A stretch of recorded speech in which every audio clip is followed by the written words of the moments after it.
think this started a long time ago. This started from the men went to sea, and we must note this. And I think we need to do a study on it to see the real effect it has had. And I've seen some of the effects it has had on some of the men in the cycles growing up, because some of them then treated the home as, just a place to go home and rest. The seamen, they went overseas. The women, which are my heroes, they got the money from overseas when it was sent from the seamen. They raised the family, they mined the house, they built the houses, sent the kids to school and everything. Mostly the women are the ones who were getting educated. I think that there was a lapse in terms of men being in the families of Caymanian homes, and it really has affected the way that we raise our children.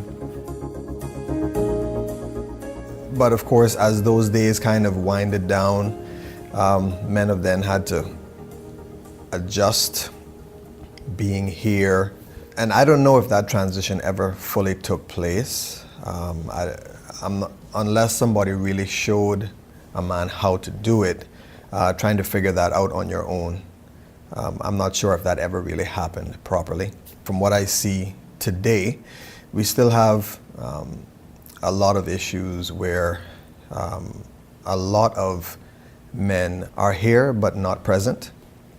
For me, a lot of things, for me, and from my background and everything that I've experienced, 99% of it, I believe, starts in the home. That's where we get the foundation. That's, a lot of times we don't talk about it. We attribute a lot of different things, but ultimately, the most influential people in a child's life are their parents.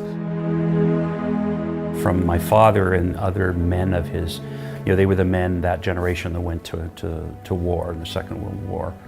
And they knew how to work, and that's what they were good at. I would, now I have the words to say that my father probably wasn't very emotionally intelligent.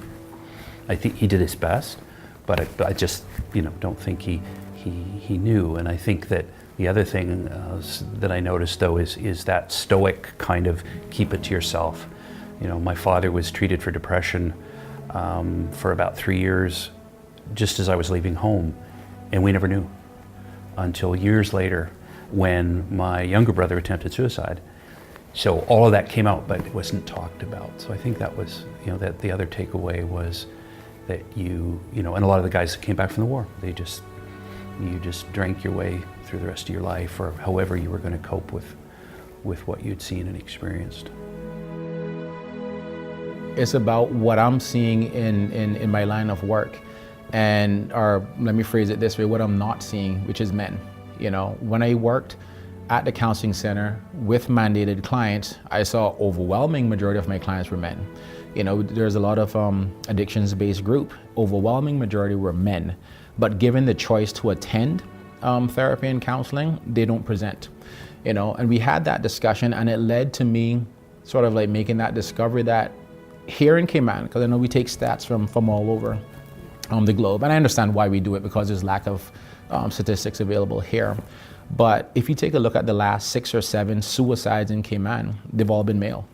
They've all been men, and that speaks volumes to me. Again, you bring the fact that, the last 6 or 7 suicides have all been men, with my own empirical sort of like evidence of some sort that men are underrepresented in therapy, then you sort of put those two things together and a need begins to surface. And the need is for men to be able to access mental health services. And the ability to access it is there, but the belief system creates put the restrictions on them that prevents them from actually going to where they need to go to get the help that they need.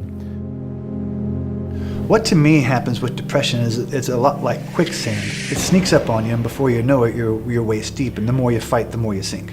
What you have to learn to do, and what we need to learn to do as men, and I had to learn to do this, it wasn't something that was necessarily taught to me or told me that it was okay to do, is seek help, because it's there. I was so scared to try those things and to step out of that mode of man up, when actually I was manning up by going to get help. It's so hard for men to ask for help that we're going to be seen as weak, or that we're going to be seen as wanting. And it's just not the case. It's absolutely not the case. Most of them is self-esteem. Most of them is just basically they're angry with society because they believe society is not giving them that opportunity that they want. We all have made bad choices and good choices. Mine was at a place where I became very angry because I'm trying to find an identity and it wasn't there. It was like meaningless. You know, we're putting it out there and we're not getting it out there. And during this down part of my life, I encountered a lot of negative feedbacks in terms of the peers that I associate myself with. As a result, I end up in prison for a short period of time. Nowadays, I find that men have always been more easily forgiven for being unfaithful. Traditionally so, you know, you always have other men telling men, oh yeah, go ahead and do this, go ahead and do that. But I find more recent, and then in turn women accept it because it's now expected. Men are going to do that, so I'm going to tolerate it. Accept is not the right word. I'm going to tolerate it, so men get away with it. But I think when you develop that idea of tolerance and you take it too far, you start to buy into it. You start to accept it. You start to feed it. It was celebrated for a man to have 2, 3, 4 women. And if an individual had so many females at his disposal, he appeared to be, you know, the king, etc. But to spread such a life to so many different homes, somebody's going to suffer. Somebody's going to lack the presence of a father. So it has surmountable socio-economic problems that are associated with that. Being a father is a real privilege in life. But there should be family planning. We should know when we are ready to have a family. I tried to do the best that I could as a father, knowing that I didn't have a father.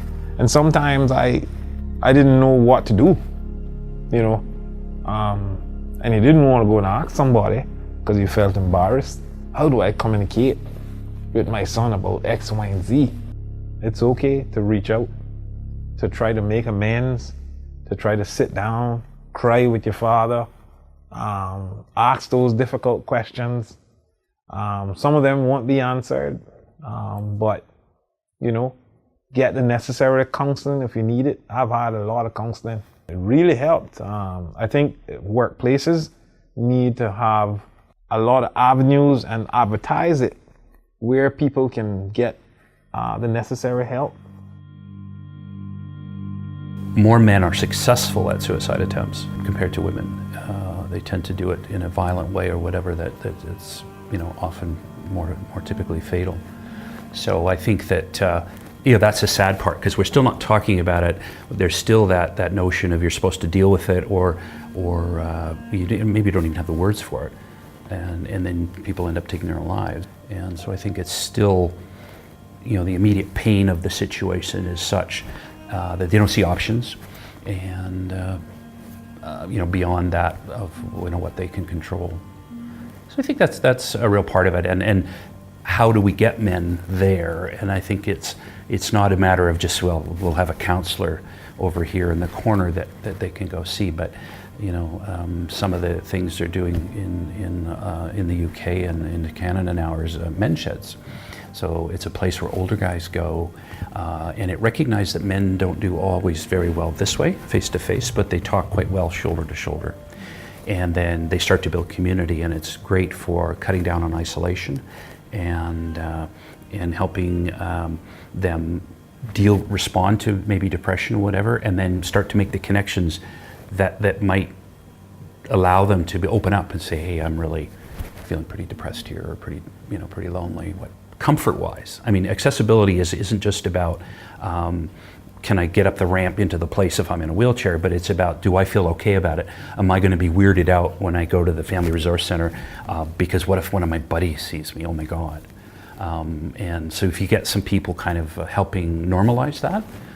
In regards to what prevent men from accessing the available treatment, because that's the thing, the barriers that exist are artificial. Well, not artificial for the person who experiences it, but artificial in the sense that there's nothing physically stopping you. There are buildings, many buildings here that provide the services that can benefit you. but they're not being accessed by men. So when you take a look at some of the barriers, it all boils down to a belief system. Part of what I believe happens as well is shame. You know, shame is one of those things that say there's something, it's like a fear of connection. It's a fear of being accepted. It's essentially saying that there's something about me, there's something about a part of me or a part of my history that if other people knew, they wouldn't want to, I wouldn't be accepted, or they wouldn't want to connect with me. So if we're in a culture, sort of like a hyper-masculine culture, where to be a man, you have to be able to fight, you have to womanize, you have to drink a tremendous amount of alcohol, and that gets reinforced by people around you. You get the high fives, the pat on the backs, and everything else if you win a fight, or you have 3 or 4 women, or you know you drink half a bottle of rum. You know, those things get reinforced. Speaking about feelings, they don't get reinforced. You know what I mean? That gets sort of like pushed into the corner. So if I'm a man and there's something about me that I feel, you know, like I can benefit from talking to someone about this. Here's a group of friends that I have for, I don't know, 5 or 10 years, and I feel I can benefit by talking about this particular issue. It's a lot of risk involved in me sharing about that particular issue, because if I share it and it gets pushed aside, what gets reinforced for me is that what I need to do is to not share it, is to suck it up and to be a man. Well, I think that for a small island, we have a lot going on in terms of sports. There's tons of activities actually going on. I mean, there are about roughly around 30 different national associations. A good portion of them have very vibrant youth programs. So we're talking about things that will involve children from the time they're 7 years old right up through their teens, pretty much, that they can get involved in to compete at the school level, at the club level, so in terms of community-based initiatives. And those things are very important, of course, because they give them a positive avenue to direct their energy. But throughout that entire experience in sports, you are learning. It's a teacher of life. Well, back in 2009, I, along with Cassius Fair, we formed an organization called 1,000 Man March.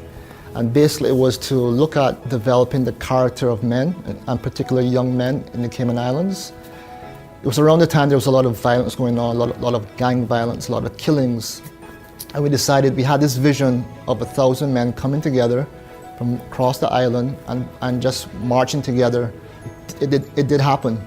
And after it happened, we said, well, we need to kind of keep the momentum going. So we formed a group, and each year we have like a Father's Day run. We have an annual conference. We go into the schools and we speak into the lives of young men who are hurting, who don't really have an idea or concept of what it means to be a man, what it means to be a strong male in the Cayman Islands or in general. There are so many amazing things that I think that our young people can do besides going into a life of gangs or crime.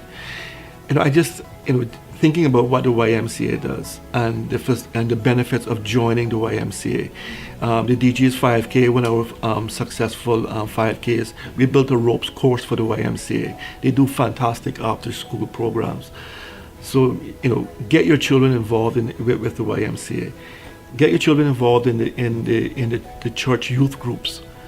Get your children involved in Rotaract. These are fantastic programs where our young people can go.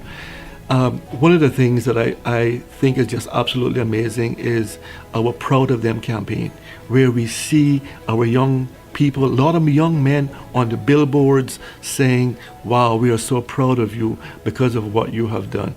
The mentorship program, I'm proud that I was a mentor, and I mentored this amazing young Caymanian male who is now off to college. But spending a few hours with him a week was absolutely amazing. So, go to your schools and say, I would like to be a mentee.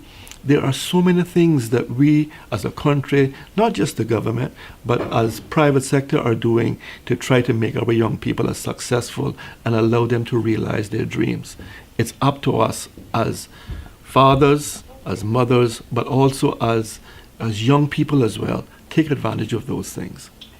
You have to instill hope in people. You have to give them an opportunity to change and urge them to change.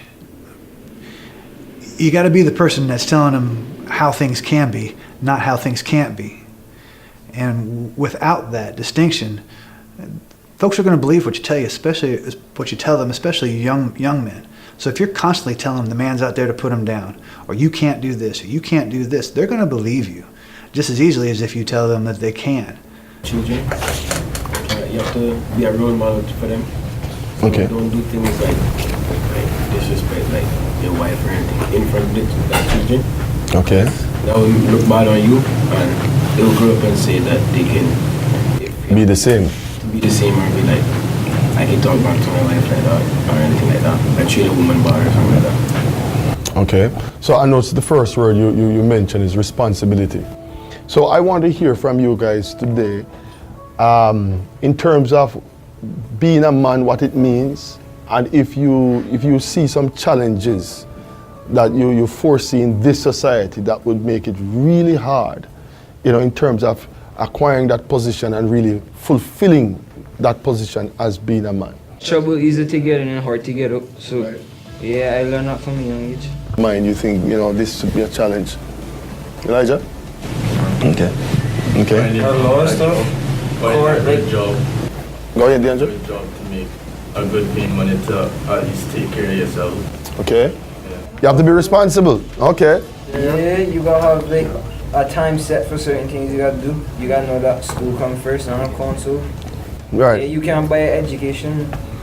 Perfect. Okay. Good. Very good. I think if we're not careful, we will spend more time and more resources in reactive measures, by having bigger courts and bigger prison systems, where I think if we can rechannel those resources and have more interventive, preventive measures.